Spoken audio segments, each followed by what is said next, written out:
first of all, I'm really excited that there's actually people here, so like, we're just gonna put that out there. This is a talk that I haven't given before, so I'm mostly just hoping not to ramble too much, but it sounds really great so far in my head, so I'm hoping if like I impart like half of that onto you guys, then you'll have a good time. And mostly I'm going to like be describing the slides, which kind of like is an interesting way to do things because you won't be able to see them that much, but they really aren't important other than trying to keep me on track. So the art of Pinterest perfect. I'm just starting my phone, so it's gonna like keep me like where I'm supposed to be. So this is Pinterest, and we've all seen Pinterest or Instagram or whatever it happens to be, people's blogs, so on and so forth, and we are inundated with like beautiful photos of projects and stuff people just whip together and like delicious things that like people have dinner parties and then they're like, oh, like I just made that, and all of this beautiful stuff. And we're looking at this from like behind our laptop screens or behind our phone screens, and lots of times it's really intimidating, and we're thinking like, I can't do that, I like am not even gonna figure out how to start, never mind how to finish, and it can be really intimidating. And so what I want to talk about is the fact that as much as we're talking in the media, or like about media and models, and the sort of reality versus perception of beauty, the same stuff applies to this sort of imagery. And so what I mean by that is often, you know, we're looking at like spreads of photoshopped people who don't have, you know, wrinkles or curves or so on and so forth. And we generally understand that that's like, now I'm like that person with the phone. Oh, my babysitter is telling me that my kid's already asleep, so that's like really cool. It's like if you're a mom, that's a good thing. And so we know, we're smart enough now to know that when we're looking at pictures of the photoshopped pretty models and people, that that's not reality, and that we need to sort of like have that filter and not compare ourselves to those unrealistic perceptions of beauty. But I don't think that we're necessarily having the conversation that we need to use that sort of same reality perception filter when we're looking at like the Pinterest world of DIY and perfection in everybody's lives, and Instagram when people are posting their beautiful food and so on and so forth. And so that's kind of what I want to talk about today. So in this photo, see, this will be kind of fun because I'll kind of describe it. So this is the photo that if I was going to Instagram preparing for my talk yesterday, this is the shot that I took. And so it's basically like my laptop and my coffee cup, and you can see like the clean counter and like just the hint of like my kitchen in the background, and it's like this, like you can just imagine like how much fun I'm having sitting and sipping my coffee and like working away on my laptop. But the reality is this. So like I took the shot where you like couldn't see the like crumbs on the counter and like the giant pile of dishes in the sink and like last night's bottles and like, but like this is reality. But when you're only seeing that like little tiny Pinterest like perfect view, it's really easy to look at that and be like, how can I live up to this? And I can't do that. But this is like actually what it looks like, and it's important that we're always just remembering that we're only ever seeing the curated piece. We're not seeing like the real big picture. So I am a person that just does stuff. And so what I mean by that is like, I generally say yes. I generally have the implements for like any project that you might decide to come up with. So if you need a power tool, if you need like silk screening supplies, if you need, oh, I sold my letterpress, so I don't have my letterpress anymore, but I had one of those. If you need to like do automotive work, if you need like pretty much any DIY project, I could probably hook you up with the stuff. And a lot of people look at me and they say, and this is the part where I kind of come across and sounding like really conceited, and I'm hoping that I'm gonna like fix that in the next few slides. But basically, so a lot of times people are saying to me, I can't believe you do that. I don't know how to do that. I'm too intimidated to try that, so on and so forth. And I'm kind of want to give you a bit of the behind the scenes view of why I behave that way. If you are not a person who does stuff, I'm hoping to encourage you to become a person who just does stuff. If you are a person already who does stuff, I'm hoping to encourage you to like just do more stuff. And so This is a photo of, I've got like this upholstered chair in my client area. And so we have people into our place all the time because we have clients over, and it's sitting there front and center. And so like I have this conversation on a weekly basis where people come in and then they're like, oh, that's a great chair. And then I'm like, yeah, I did it myself. And then they're like, oh, I don't know how to upholster anything. And I'm like, yeah, like neither did I until I did this chair. Like I'd never upholstered anything. I was just like, yeah, I can upholster a chair. Like who can't upholster a chair? So I upholstered a chair. And so, but when people are coming in, it's sort of interesting because their perception and like what they're seeing is actually closer to like the Pinterest perfect world than it is to the reality. And what I mean by that is like when I see the chair, I see, so you can't see this. Okay, this is a photo of the bottom of the chair, which I never actually covered. So it's got like stuffing and like strings hanging down where like my kid likes to pull and my cat like to claw. Like it is like ridiculous. It is not nice. And so when I think of the chair, I'm like, that's the crappiest reupholstery job that anybody has ever done. But when other people see the chair, they're just like, hey, cool, you reupholstered a chair, and that's funny. So anyway, so it's like you have to sort of remember that like what you see and what other people see are not the same thing. And so one of the things that I want to really impart, and I think that the biggest reason that I get to like be this person who just does stuff is that I try to remember that the opposite of succeeding at something is not actually like complete failure. It's usually more like if you're trying something for the first time and you do some research and some reading and you like get some resources and try to figure out how this might be done, if you kind of do an okay job, you're probably getting to 70, maybe even 80%. So the opposite of like being the most amazing upholsterer ever is actually like, you know what, like that's good enough. The chair is good enough. The chair is probably 75% well done, right? But the reality is that it's actually good enough. And so this is my photo of cookies and caramels. And the thing is, like with cookies, or caramels or baking or any kind of delicious thing, is that if it's like 80% good, it's 80% good. Like I would much rather have the 80% good cookie than no cookies at all, because 80% good cookies are delicious. And so it's like maybe it's not like completely as delicious as it could have been if I was like a master chef and I'd done it a whole bunch of times. But dude, it's cookies and they're good and it's like it's fantastic. And so that's kind of what I try to keep in mind, and so that's kind of what I want to impart on you, and I'm going to share a few different things. But essentially, that's the starting point. So the starting point is not like, I can't do this, it's going to like burn and combust and like be a total failure. The starting point is actually, you know what, like you could probably pull that off in a way that it makes a usable cookie, a usable chair, like a delicious meal, whatever. And then the learning part starts from there. Because the next time that you reupholster a chair or you make cookies or you do a home improvement project or whatever it may be, then you're gonna get better. Then it's not gonna be 70%, next time maybe it's 75%, then you do it again and then it's 80%. But the learning exists between like good enough and really awesome. The learning doesn't exist between like complete and utter failure and utter awesome. And so it's kind of cool to be able to start in that it's good enough point of view. Now, sometimes you actually can't be at 70%. And you just need to be smart enough and use your brains and know when that is. So this, I don't know how much you guys can actually see. I can't see any of it. This is like a 1974 Volkswagen van. It is yellow and there are like daisies and rainbows painted all over it. And so this was my ride in the late 90s. I actually pulled up to my wedding in this van. My father was mortified because he had to drive me. But anyways, this was our Volkswagen van. And like many Volkswagen vans before it, it caught on fire one day because like they're kind of like prone to engine fires. And so one day it caught on fire. And so I was like, well, we got to fix that. Luckily it was in Alberta, so there was snow, so we were able to like pull over, shovel it like with our hands full of snow, and then like we were good. And then we just called the tow truck and we were on our way. So like it wasn't really like a giant disaster.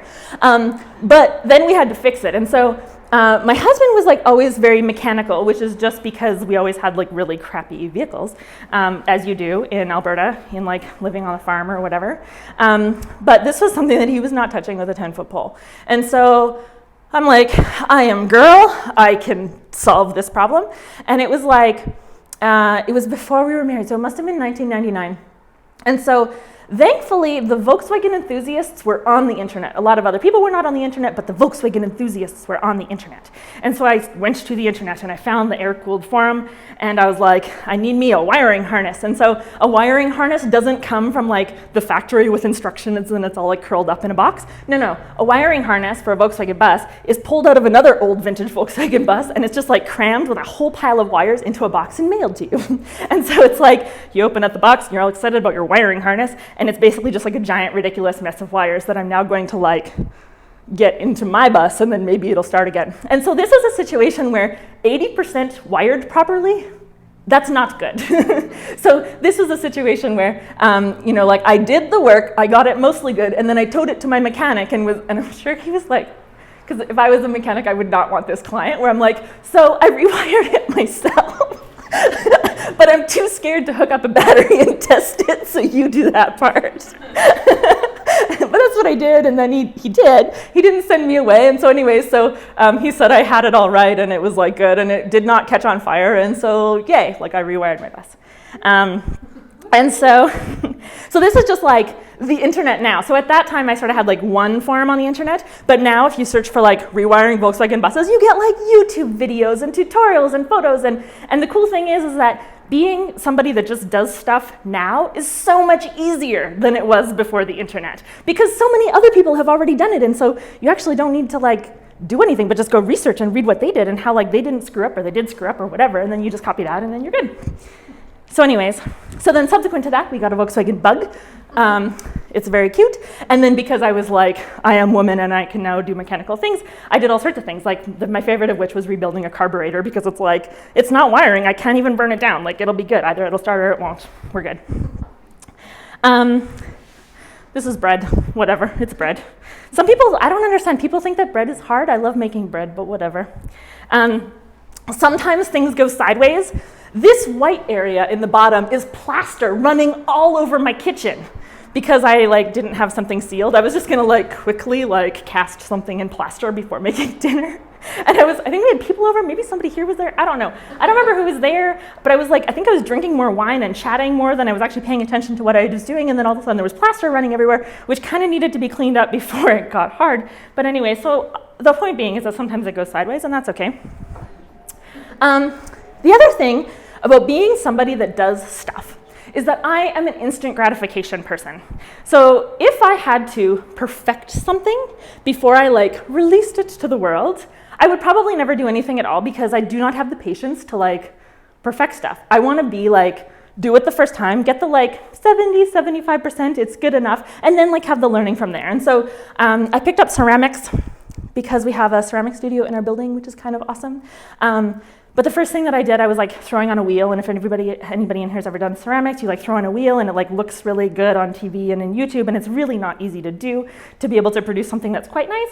And so I did that a few times, and I'm like, I am not getting to 70% as quickly as I think that I should be at 70%, like scrap that. And so then I just went immediately to like hand forming clay, where you basically like what you see is what you get, and then like instantly I was able to produce beautiful things, even though it was like the first time I'd ever made tiles or whatever, and I could like sell them at craft shows, and life was lovely. So instant gratification, things are good. So those are a bunch of little project things, but I want to kind of give like a higher level idea of how this has worked in my life. And so once upon a time, my husband Riley and I, we lived in Alberta, in Edmonton, where it was cold and snowy, and I had a cushy corporate job. I had a director level position at TELUS, of all places, which is very corporate compared to what I do now. And so but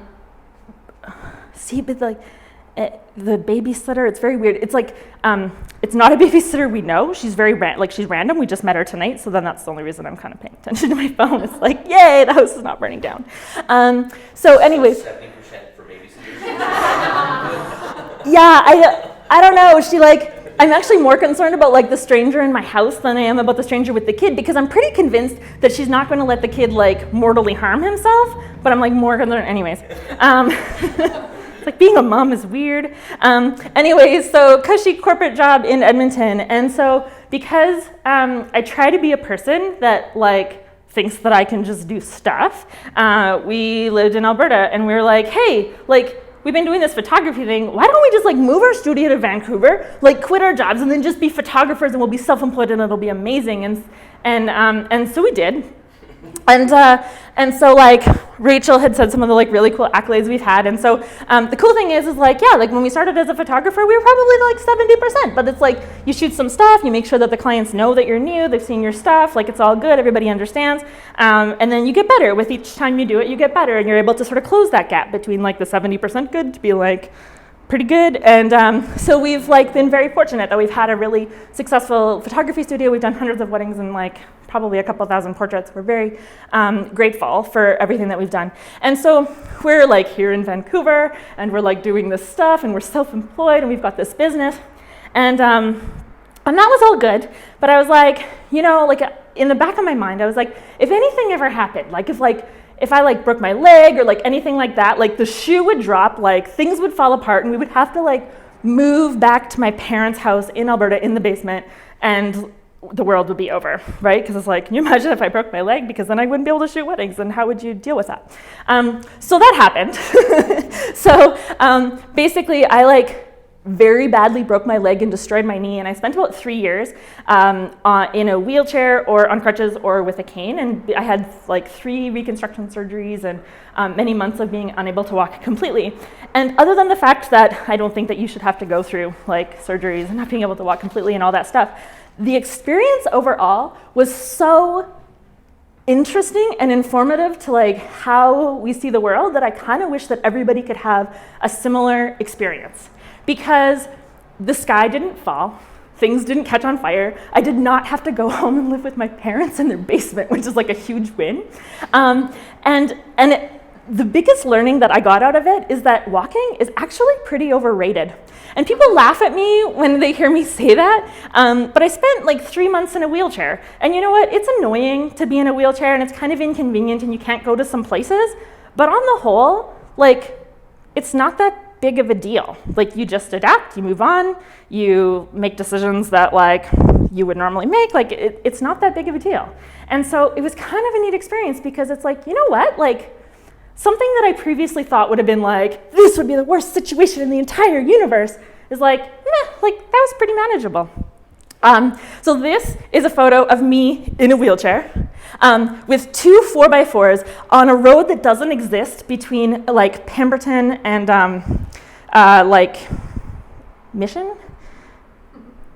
Yeah, there's no road there, but there is if you have 2 4x4s, but you can't just have 1 4x4, because at times you need to pull the other 4x4, so it's like it actually requires 2 4x4s. So like this, like the mud is like actually over the hood in this photo, is like one of the photos from that trip. But like here I am like in a wheelchair in the middle of nowhere, because that's just what you do, because it's like, nah, this is kind of inconvenient, but whatever. So that's what I did. So that whole experience gave me courage for something that I consider like way more daunting than like living without being able to walk, which is, I was like, if we can do that, let's have a kid. Yeah, because previous to that, like I love children. I like was the nanny for all my aunts and uncles, and I always said that we would adopt an older kid, not because I didn't love kids, but because like I really understood how much work they are. And so, and I was like, where would we possibly put that in our lives? That's ridiculous. And so it's like, no, you know what? Like, let's do this. And also I turned 30, and like it was like an on-off switch. I turned 30 and needed a baby. It was like direct correlation. But anyways, so it's like, well, if we could do that thing, and then let's do this other thing. So anyways, the perception filter like comes in again. So perception, reality. This is this beautiful photo of my adorable child on my clean floor. He's playing with a wooden toy. Now anybody who's a parent knows that the wooden toy is very important, because otherwise the moms will judge you because of the plastic. You can't, like, it's like wooden toy, right? It's like, this is like the perception that I'd like of like, here's my beautiful child. And then this is the reality of what's normally happening. So like, this is like about 15 minutes of destruction. So like, pillows are off the thing, the couch cushion's off over here, the books are all out of the thing, and the half-closed kid is carrying his chair to the buffet where he's going to climb up and get that beer bottle, because he actually knows the word beer. My kid doesn't know very many words, but he knows He knows the word beer, but he can't have it. So he's on a mission to get to the beer bottle. And on the wall are like the decorations from a baby shower that we hosted about 6 weeks prior to this little event here. And so perception, reality. And so the thing that parenthood, and the next few slides are going to sort of be about that a little bit, but the thing that parenthood has changed about my just being a person that does stuff is that the perfectionist in me has had to come down like another notch, and that's a good thing, because I normally am much more of a perfectionist than I probably should be, and the reality is now with a toddler, the bar for good enough is lower, and that's kind of freeing in a way. So, this is the beautiful Pinterest. This isn't my photo. It's from Pinterest of the homemade Play-Doh, because you're super mom. And I did make the Play-Doh for my kid, and here he is playing with it. But what you can't see is that it's kind of crumbly and it doesn't really work well like Play-Doh. But he was entertained, and what does he know? And so whatever. Here's the perfect photo of his first birthday, and I made a banner and everything, but the corners of the banner were cut off on the print, so I just stuck the other airplane over top of it, and then it totally looks intentional. But these are things that you don't see, but I see, and it's just you know what, you just gotta calm down. DIY projects have been, continuing. So we did custom built-ins in our bedroom, and we woodworked, and it was all awesome. Basically, this was a marriage test because I designed and directed, and then Riley, my husband, was the muscle. And we actually it actually worked out pretty good. He just did what I said. It kind of worked.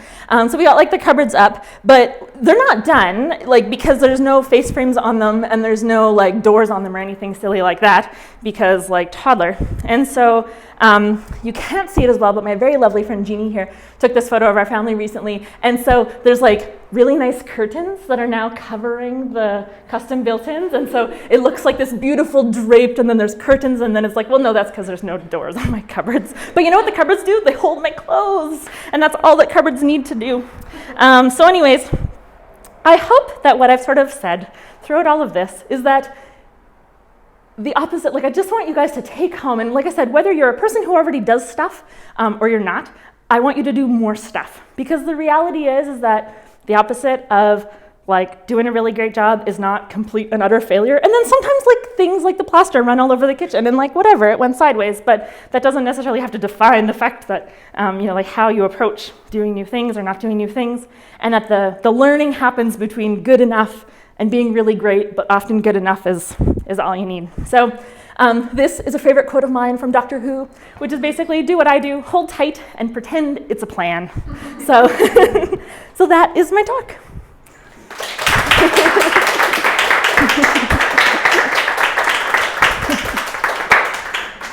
So questions?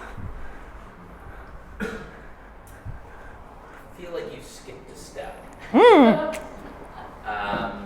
So can you talk about your process of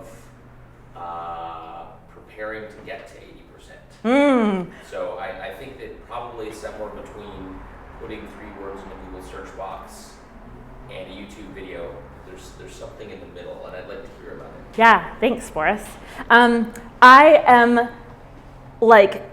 a crazy researcher, and I love to compile lots of different pieces of information, and it will increase your chances of success exponentially. And so I don't like to just read about one person's view of doing something. I like to go and read a whole bunch of different experiences, and I would rather be reading about when people failed at doing something than when somebody did really well at doing something.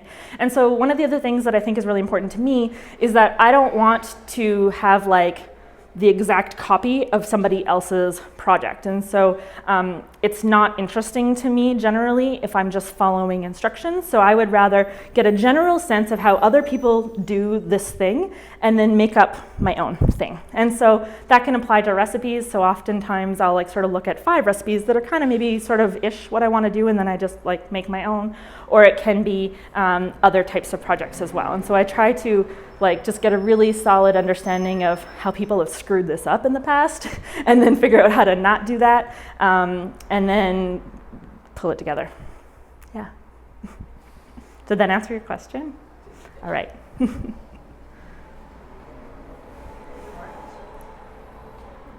Yes. I saw Kim Worker give a talk not too long At ago. Creative Mornings, yes. Kim was sort of talking about the creative process for her as a person, sort of seeing it a perfect end product and trying to get there.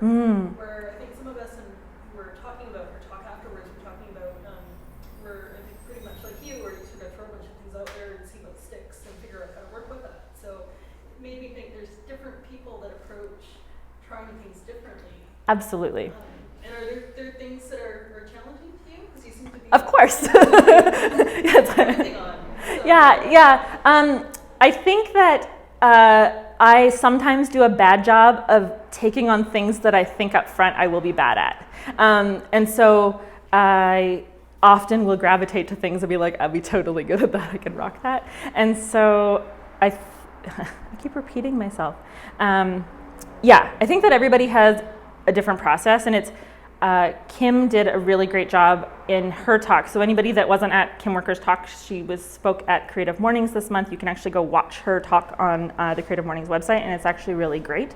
She did a good job about actually tying it into like, this is how I do it, but like other people might have a different process. And so, yeah, I'm not really answering your question, but. Yeah, I think what I was trying to get at is sort of like part of Kim's talk is she wanted to be a person who would make what they saw in their mind. Right. So she saw an end product that she wanted to achieve, rather than I think what you've been describing as testing and as you go. Get to then having a vision of what the end product will be. Yes, completely. I don't know if you approach photography that way. Sometimes a little bit, yeah. I'm not one to hugely plan in advance what the outcome is going to be. Probably the best example of that approach is a little bit like this quote. And one of the things that I'll often say is that the plan can change 100 times along the way, and it's okay for that to happen. And so lots of times I'll have like a plan, but then I'll get to this point in the plan, and then it's like, oh yeah, that's no good, let's go this other direction. And then you get there and be like, okay, well, where am I gonna go next? And so usually my path doesn't go from point A to like point B, like, which is what Kim talked about being the girl who makes what she sees in her mind. But my plan is like this is a plan, then this is the plan, then this is the plan, then whoa, this is the plan, and then this is the plan, and then this is the plan. And there's always a plan, but the plan probably changes a whole bunch of times along the way. Yeah. So you're just managing expectations. Yeah, so it's interesting because sometimes the way that I work doesn't work for other people that I'm working with. Because yeah, I tell them, like, for example, my brides, I always tell them up front, I'm very clear. I'm like, I stress out my type A brides because I will not finalize where we're going for photos on your day until the day. Because I can't. It's like, I don't know what the weather's doing, I don't know what the clouds are doing, I don't know what the day looks like. So in terms of managing expectations, I like do my best, and I tell them up front. It's like, I am going to stress you out with this, but just know that like this is the plan. The plan is to not have a plan until we have a plan, and we can't have a plan yet because like we don't know all the variables. But yeah, I mean, sometimes depending on the people that I'm working with, that doesn't work out as well. Yeah. It's also, I think also from what I hear from what you said, it's also managing your own expectations. Because if you have in your mind what you're going to do and you hold on to 100% of perfection, and you don't get to start because you're held back because you're like, well, I can't make that 100%, then in a sense you fail because you haven't even started yet. Whereas with you start regardless, and then you manage it along the way, and eventually you get to the point where you think, good, I'm done. Yeah, that's generally how I try. Not to say that I don't have periods of like sheer and utter terror because I think that I can't make something happen in, because that certainly happens to me as well, of course, because we're all human. But I do try, even just in terms of talking to myself about like, okay, so like don't even worry about the end, but like how do I just look at the little part and then just get there and keep going. I like that. I love this quote. Yeah. I don't even remember. I don't remember. The reason it's not on there is I think it was unclear because it's like a sort of like a lesser known quote. I don't remember. Anyway. Can you talk a little bit about how you started with Aurora? Yeah. I love that story. Yeah. So I am a like type A go-getter, had the very corporate job. My husband is a right brain creative, and in early, I guess it was around 2002 is when we started Blue Olive, and basically Riley would get a job, and then he would go there for a while, and he wouldn't quit, and he wouldn't get fired, but he would just come up with a better use of his time. And so he'd be like, I can't go to work today. I am making an independent film, or I'm painting this painting, or he would just get sidetracked. And he was very right brain creative, and that was just how it worked. And so we sat down in our kitchen, I guess about 12 years ago now, and I asked him, what do you want to do with your life? And he said, as married couples do, and he said, I want to make movies. We lived in Edmonton. And I said, well, Edmonton is the film capital of nowhere. And so what is your second choice? And he said, I really love photography. I like taking photos. At this time, he had never taken a photo for anybody else. He shot with my mom's Pentax K1000 film camera, and he just really liked it as a hobby. And I said, great. The business person in me says, if I build you a photography studio, will you just do Blue Olive and keep doing it, and you can't go off and do other projects, but you actually have to do Blue Olive? And he said, yes, I will do photography if I have a photography studio.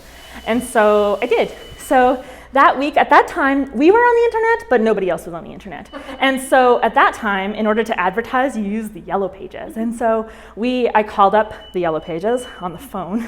I don't do phones, I do email, but anyways, at that time you did the phone. And I called up the Yellow Pages, and I booked a Yellow Page ad, and this was in the fall. And the Yellow Pages would be out on April 1st. And on April 1st, they would start to bill us $400 a month. Now, if you are an artist, $400 a month is a lot of money even now, and it was sort of even more money then. And so we had from whatever it was, October, until April 1st, to build a business such that when people started to call, as they just would magically on April 1st, we could actually show them something and maybe have a business license and know what our pricing was and have a portfolio. And so it was kind of funny because we also had to come up with that ad that week that I called them. It was after the deadline, but, well, it probably wasn't actually after the deadline, but salespeople, it's it's after the deadline, you have to do this now, right? And so we had to come up with an ad, and we were okay, well, it's going to be in color because none of the other ads are in color. And so it was white, the whole thing was white, with an orange Gerbera daisy because it was poppy, and it had punch. And it had nothing to do with anything else that was on the page, and really nothing to do with any of his photography, but he didn't have any commercial photography, so this would have to do. And so we called it Riley Lievers Photography because it's very creative. And we were writing down the types of photography that we did, and Riley's I want to shoot models and bands and maybe headshots. I'm okay. So we write those things, and then it's okay, well, and we're gonna write down that you do portraits, and then I'm and we're gonna write down that you do weddings. And Riley's I've never, I don't do weddings. And it's oh, no. Nobody will ever book you for a wedding, but this will make you look well-rounded. And so we wrote down that we did weddings. And so that was funny. So basically, as you can imagine, the ad came out. People actually did start to call, but it turns out bands and models and cool stuff don't have money either. So they're certainly not calling to book. But people started to call about weddings. And so the very first wedding that Riley booked is he did everything in his power to not book this wedding. He was I've never shot a wedding, you don't want me to shoot a wedding. And they're yeah, well, we've seen the work, because at this time he was doing some stuff for the newspaper. They're well, we've seen your photojournalism work, and we actually want you because you've never shot a wedding and you don't do weddings. And then he's oh, well, I've never been to one, I don't know what's happening. They're yep, that sounds good. And so basically, every objection that he could throw out as to why, they really should not hire him for the wedding, they countered with yeah, that's exactly why we want you to come to this wedding. So despite his best efforts, he could not get out of this wedding that these people booked him for. And I was not a photographer at the time. I did not take any photos at all, and he made me come with him because he's I am so terrified of this wedding, and I've booked this wedding, and you have to come with me. And so he gave me a black and white film loaded in a camera, and he put it on the green square, auto, and he said, just look like you know what you're doing. You don't have to get any photos that are usable. You just have to look like you have a clue and be there for moral support. And we had a blast. We had so much fun. And a big part of that was the fact that we didn't approach the wedding like how wedding photographers were supposed to approach a wedding, because we didn't have a blasted clue how we were supposed to approach the wedding. And so we just saw it as this great street photography scene where you're in a room and everybody's dressed up and they're smiling and they're happy and the kids are running and laughing and playing. So that's what we photographed, and we loved it. And after that, now we've done a few hundred. So that's how we got started. And thus began the best wedding photographers, I think.